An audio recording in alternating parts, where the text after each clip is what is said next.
بسم الله الرحمن الرحيم. السلام عليكم ورحمة الله وبركاته. أردي كسود هذا English Grade 8 book يا fasalka sideedaadka Englishka oo ayaantan aawad duubistiisa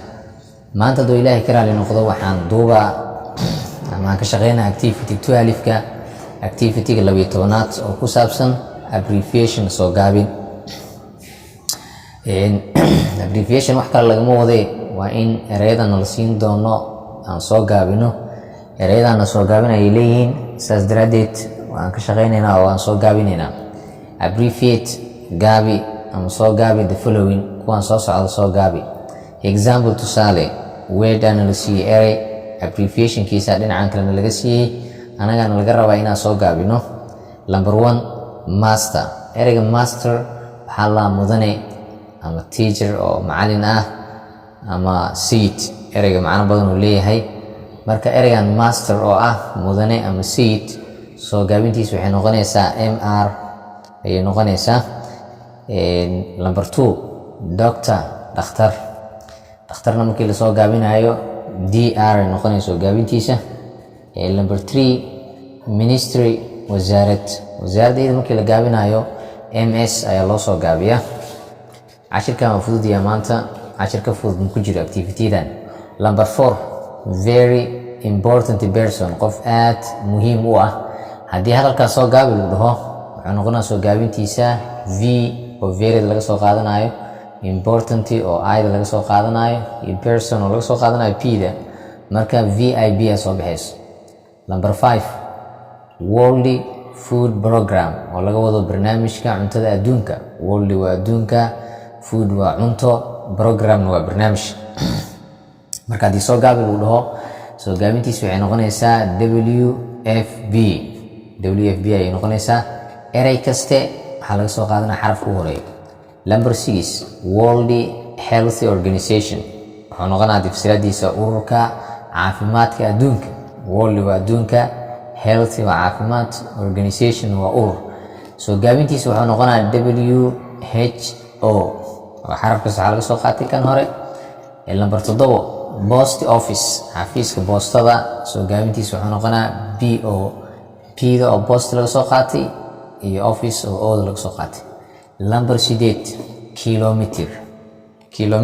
kilometer le waa cabirada mid kamid ah marka soo gaabintiisa waxay noqonaysaa km ayay noqonaysaa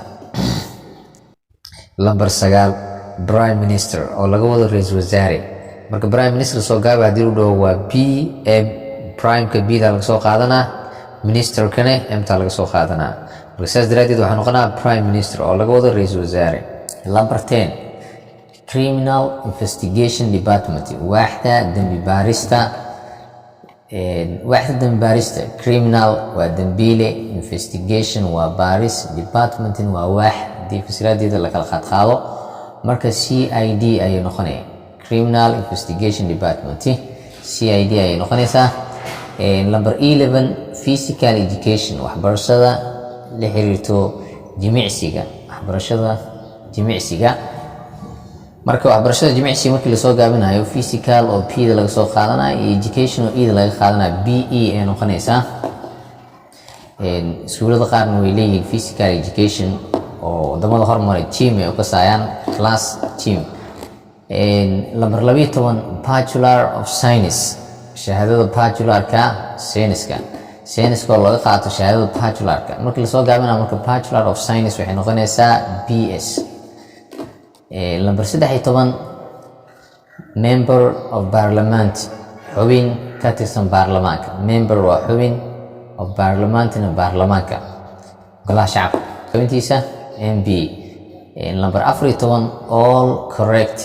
all correct markii la soo gaabinayo waa iska fududahay eeda oo all ta laga soo qaadanayo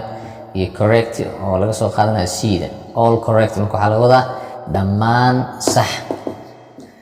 number 15 waxay noqonaysaa please turn over fadlan jeeso ama milicso qofka markuu soo jeedo la rabo in la sii jeediyaa waxaa la please turn over